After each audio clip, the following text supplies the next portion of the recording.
Hey learners, welcome back. In the video series of Chapter 5, that is Emerging Modes of Business, the topic that we are going to discuss today is about the difference between e-business and traditional business. There are many areas of differences. We will be discussing 10 points, but some of them are personal touch, physical examination of goods, setting up costs, operating costs, and whatnot. So let's begin with it. Difference between e-business and traditional business. Traditional business is what? Carrying on business without the use of internet. But what is e-business? As I told you, e-business is nothing but carrying the same business activities but by using internet, through internet. Clear? Now to give you a more specific and more detailed idea about how these two are different from each other, here I have brought up 10 different points. So we'll be taking one by one each and every point and understanding that how these basis of differences makes these two topics totally different from each other. So let's begin with it. The first point is formation. That means first, if we talk about e-business, then e-business is very easy to form. This we have already discussed in the benefits of e-business, that just we require is an internet connection, a website and a computer. That's it. But if we talk about traditional business, it is very difficult to form. This also we have discussed that whenever we set up a traditional business, firstly we need to have proper arrangement of space. That means we need to have a shop, we need to have proper lighting, we need to have well maintained staffs, we need to have models or devices that we are supposed to keep in our shops. Understood? So the formation procedure is a little difficult in the traditional business than the e-business. Clear? First point, formation. Moving on to point number 2. Point number 2 says personal touch. The personal touch is absent in case of e-business. But if we talk about traditional business, then personal touch is present, especially in case of sole proprietorship form of business or in case of partnership form of business. We have already discussed this. Remember, partnership and sole proprietorship were the different forms of business organizations that we have learned in chapter number 2. So there, if we see, there is a personal touch between the seller and the buyer. Personally, they can contact with each other. Feedback giving and taking is a little more easier and open to all, friendly in nature. But if we talk about the e-business form, then the personal touch is lacking over here. Clear? Personal touch. Next is point number 3. Point number 3 says setting up cost. Now what is setting up cost? Setting up cost actually refers to all the kind of costs which are associated with the ordering of the goods, the packing of the goods, the delivery, the shipping of the goods. Okay, so these costs in combination, it is called as the setup costs. Clear? So setup cost, if we see, it is low in case of e-business. But if we compare it with the traditional business has higher setup cost. Next, we have point number 4 as operating cost. Now what is operating cost? Operating cost refers to all the expenditure related to the maintenance of the business. Clear? Maintenance cost is low in case of e-business. But if we see for traditional business, it is higher. Therefore, if we combine both point number 3 and point number 4, we can conclude that setting up cost and operating cost is low in case of e-business. And if we talk about traditional business, then both the costs are higher. Clear? Now moving on to point number 5. What is point number 5 saying? The basis of difference is physical examination of the goods. What does physical examination of goods means?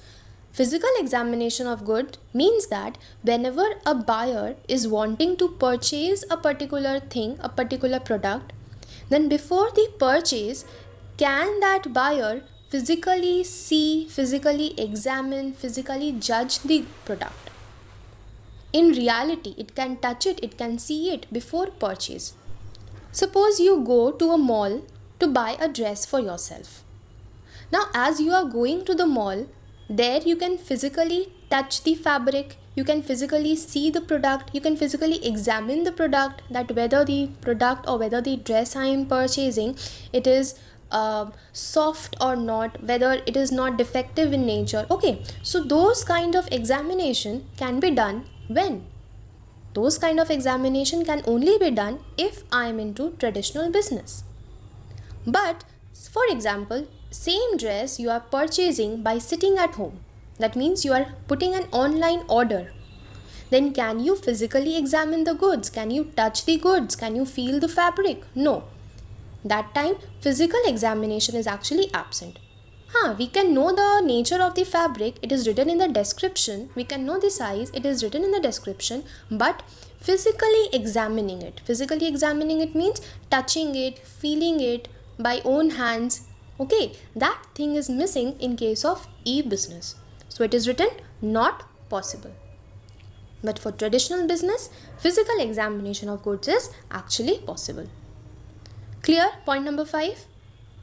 Moving on to next point, that is point number 6, which tells us ease of expansion.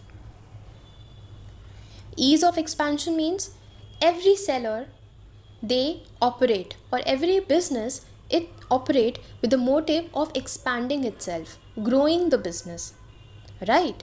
So if it's an e-business, then the expansion is much more easier. Why? Because there is no boundaries, there is no limit. Clear? Expansion is much more easier. But if we talk about the traditional business, then the expansion is a little difficult here because legal formalities have to be completed. Clear? Next we have in hand is point number 7. Point number 7 says human resource required.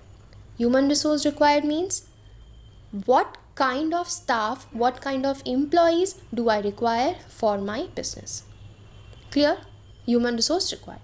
So for e-business, what we can see is technically qualified and IT professionals are required. Now this is very important. We have already discussed before that whenever we are into e-business, we require internet connection, we require website, we require a computer. That means everything that we are doing through e-business requires technical knowledge. And therefore, the employees or the staffs or the persons required in e-business, they have to be technically qualified, they have to be IT professionals. Any person without the knowledge of computer, without the knowledge of internet cannot work in e-business. Clear? But if we talk about traditional business, then what kind of staffs or what kind of employees I require there? Semi-skilled and skilled laborers. So the laborers can be semi-skilled or the laborers can be fully skilled. Okay, there is no such technical requirement in the traditional business. It's just based on the skill of the laborer. Coming to the next point, that is point number 8, it says risk involved. So if we talk about e-business, then we see that over here there is high risk. Why high risk? Because there is no contact directly between the parties.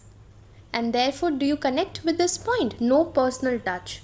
Why there is no personal touch? Because there is no direct contact between the parties. Understood? And therefore, because there is no direct contact between the parties, there is a chance of higher risk. But if we talk about the traditional business, there we have personal interaction, personal touch is present, right? So over there, the risk is comparatively lower. Clear? Lower in case of traditional business, higher in case of e-business. Moving to point number 9. Point number 9 says distribution channel. In my last lecture, I discussed with you the distribution channel. I hope you remember. First we have manufacturers, then we have wholesalers, then we have retailers, and then we have the consumers. This is actually what is called as distribution channel. Okay, but do we actually follow this distribution channel in case of e-business? No, we do not follow this. But in case of traditional business, we follow this distribution channel. Understood? So I'm erasing it off and let us read the point. The point says, no distribution channel used as manufacturers prefer to sell directly to the customers. So there is a direct link between the producer and the consumer. So no channel is required. But if we talk about the traditional business, there the wholesalers, there the retailers, everyone is involved. Clear? Point number 9, distribution channel. And the last we have in hand is length of the business cycle. So if we talk about e-business, the business cycle over here is shorter. Why? Because various processes can be carried out simultaneously. Right? But if we talk about the traditional business, over here the business cycle is longer. Why? Because one process, when it gets completed, then only the other process can start. After that, another process. Understood? For example, first there has to be total purchase. Then with purchasing those raw materials, there has to be production of goods. When the goods are produced fully, then there is sale of goods. After sale of goods, we think about distributing the goods, and then after sale service, and then things continue. So in traditional business, what happens, when one process is fully completed, then only we can move to the next process, and that is why the cycle becomes longer. But in case of e-business, what happens, the business cycle is shorter because these processes can be carried out simultaneously together also. I hope all the 10 points related to the difference between e-business and traditional business would be very clear to you.